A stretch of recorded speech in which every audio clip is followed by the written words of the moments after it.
Donald Trump has the most powerful military in human history. He's destroyed Iran's navy, he's collapsed their air defenses, he's killed their supreme leader, and somehow he still can't end this war. Not because of missiles, not because of drones, because of something hiding in plain sight that nobody in Washington seems to understand. Right now, every country on Earth is feeling this war in their wallet. Oil is up nearly 50% since the first strike on February 28th. Qatar, the single facility that supplies 20% of the world's liquid natural gas, has just declared force majeure. That means they legally can't deliver what they promised. To Italy, to South Korea, to Belgium, to China. This war is not a Middle East problem.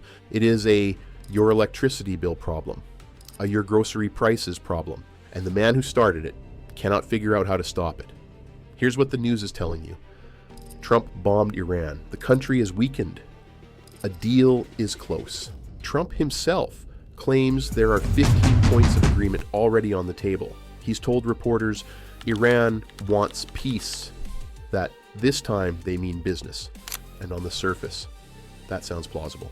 Iran's supreme leader is dead. Their navy is at the bottom of the ocean. Their air defenses have been shredded. Their missile stockpiles have been reduced by nearly 90%. By every conventional military metric, Iran has lost. So why, 4 weeks into this war, is Iran's foreign minister standing in front of cameras saying, "We never surrendered, we never gave up"? Why is Iran's negotiating stance actually getting harder, not softer? Why are the IRGC commanders, the ones still alive, demanding more, not less? Because the mainstream narrative is missing the most important variable in this entire equation.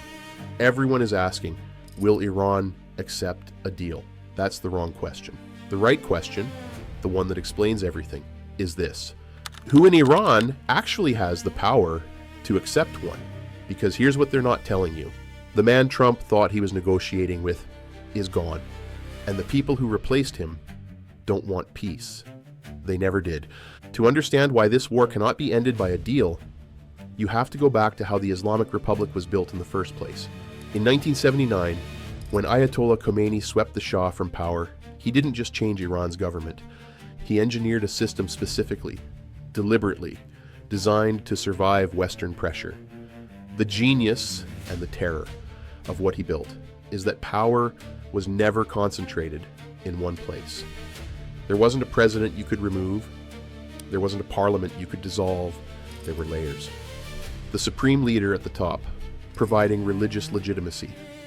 The IRGC, the Islamic Revolutionary Guard Corps, controlling the guns, the missiles, and increasingly, the money.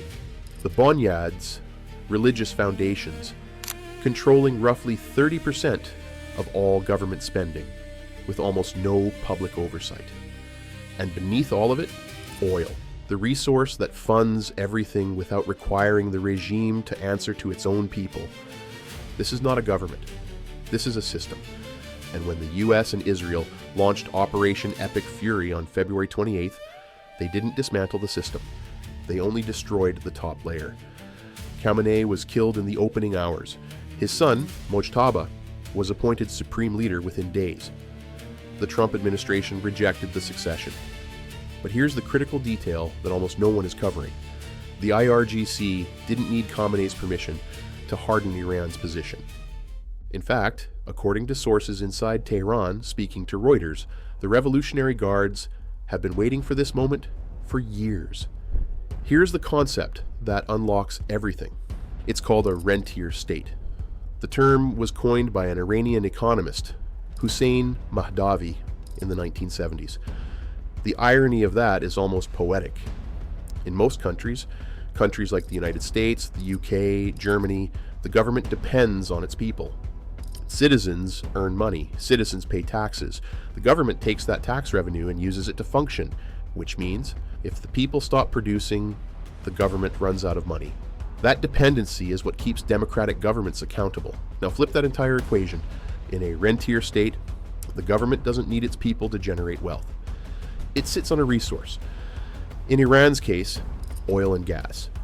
It pulls money directly out of the ground, and then it distributes enough of that money downward to keep people compliant. The social contract isn't represent us or we'll vote you out. The social contract is keep the subsidies flowing, keep the lights on, and we'll stay quiet. Now, here is why this makes Trump's position almost structurally impossible. When you wage war against a rentier state and try to negotiate a peace deal, you're not just negotiating with a government. You're negotiating with a self-financing power structure that doesn't need public approval to continue existing. The IRGC doesn't need Iranian citizens to support this war. They don't need elections, they don't need approval ratings, and here's the part that makes this especially dangerous. Over the last 40 years, quietly, methodically, the IRGC built their own economic empire. Construction, energy, telecommunications, import networks, and yes, smuggling. Estimates suggest the Revolutionary Guard controls between 25 and 40% of Iran's entire economy. So when Trump bombs Iran's military infrastructure, he is attacking an institution that has its own revenue streams, its own budget, its own survival mechanism. He's not cutting off their oxygen, he's inconveniencing them. Now look at the current negotiations through this lens, and suddenly everything makes sense. Trump told reporters there are 15 points of agreement with Iran. He said they've agreed to no nuclear weapons. He said Iran wants to settle. Iran's foreign ministry confirmed that yes, messages have been exchanged through mediators, through friendly countries. But here's what they said next. Iran rejected those messages. Two completely different realities, two completely different narratives being told simultaneously. So who's lying? Probably neither, and that's the problem. Trump is negotiating with what remains of Iran's diplomatic corps. The foreign ministry, the moderate voices, the officials who understand that continued war means continued destruction. But the IRGC, the ones who now control military decision-making after Khamenei's death, they are operating by a completely different logic. According to 3 senior sources in Tehran, speaking to Reuters, the Revolutionary Guards are using this war to consolidate power, not surrender it. Every negotiation that fails is another week where the IRGC, not the civilian government, controls Iran. Every American demand for unconditional surrender is another recruiting tool. And here is Iran's actual list of conditions for ending the war.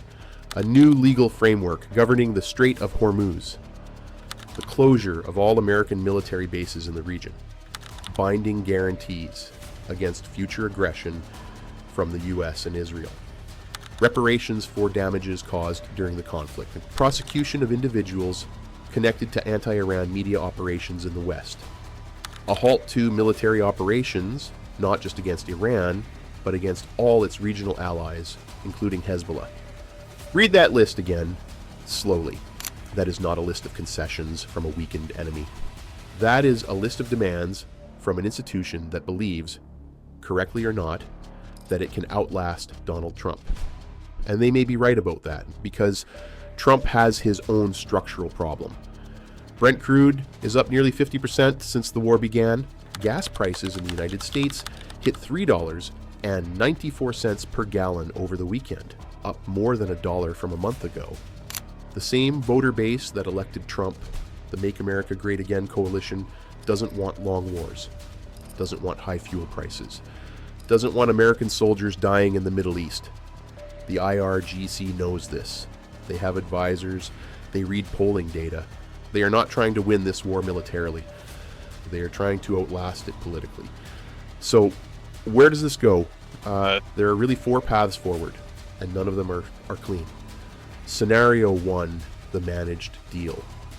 Trump and Iran's diplomatic channels agree on a framework. No nuclear program. Some enrichment limits. Partial proxy disarmament. The IRGC publicly opposes it, but accepts it because they've secured enough domestic power to survive the aftermath. This is the most optimistic scenario. It's also the least likely because it requires the IRGC to voluntarily reduce their leverage at the exact moment they've just increased it. Scenario 2, the economic collapse capitulation.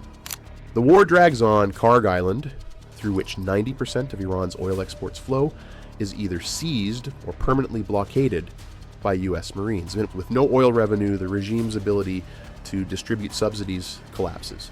The Iranian public, already rioting before the war began, already living through 40% annual inflation, and a rial worth almost nothing, reaches a breaking point. The regime doesn't fall from American bombs. It falls from its own people. This is possible, but it requires time that Trump's domestic political clock may not allow. Scenario 3, the IRGC takeover. The diplomatic track collapses entirely. Mujtaba Khamenei, the new supreme leader, becomes a figurehead. The Revolutionary Guard becomes the de facto government of Iran. This is already beginning to happen, and an IRGC-controlled Iran is not more willing to negotiate. It is structurally incapable of it. Because for the IRGC, war is not a crisis. War is a business model. Every sanctioned oil barrel sold on the black market enriches the IRGC directly. Every week of war keeps their commanders in power, and their rivals, the reformists, the moderates, the civilian government, irrelevant. Peace threatens their empire. War protects it. Scenario 4, regional catastrophe. Strikes on Iranian power plants resume. Iran retaliates against Gulf desalination infrastructure. Countries that have no natural aquifers, like Bahrain, where 90% of drinking water comes from desalination, face humanitarian collapse. The war stops being about nuclear weapons or Strait of Hormuz leverage. It becomes a humanitarian catastrophe that pulls in every regional power simultaneously. Saudi Arabia, Pakistan, Turkey, and quietly, China and Russia, both now profiting enormously from elevated oil prices with zero incentive to broker a genuine peace. Here's the truth that nobody in Washington wants to say out loud. Trump didn't start this war to negotiate. He started it to win, and the same mistake made in Iraq, in Libya, in Afghanistan, is assuming that winning militarily and winning politically are the same thing. Iran is not the Taliban. It is not Saddam Hussein. It is not Gaddafi. It is a 47-year-old institutional structure with its own economy, its own revenue streams, its own parallel government, now controlled by the one faction that profits most from permanent conflict. Every bomb that falls on Tehran makes the IRGC more powerful inside Iran.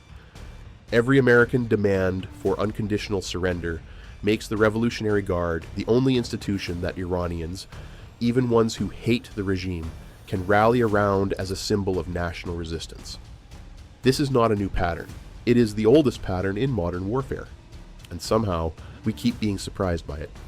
The real reason Trump can never end this war with Iran is not missiles or diplomacy or politics. It's that the war was never between two governments. It's between a democracy with an election cycle and an institution with no term limits, no public accountability, and no incentive whatsoever to stop. While politicians argue about deal terms on television, the real cost of this war is being paid by people who will never be in those rooms. Families in Europe watching their energy bills double. Cities in South Asia going dark because LNG contracts have been canceled. Iranian civilians caught between a regime that uses them as leverage and a foreign military that calls their suffering a necessary cost. Every day this war continues without resolution. The IRGC wins, not on the battlefield, in the boardroom, in the black market, in the power vacuum left by every general, every diplomat, every supreme leader who is no longer alive to hold them back. The question isn't whether Trump can destroy Iran. The question is, even if he does, what comes next? And whether whatever fills that vacuum will be any safer for the world than what came before it. If you've made it this far, I want to know what you think. Is there a deal that could actually work here? Or is what we're watching the beginning of something much longer than anyone in Washington is willing to admit? Drop your answer below. And if this gave you something the news didn't, you know what to do.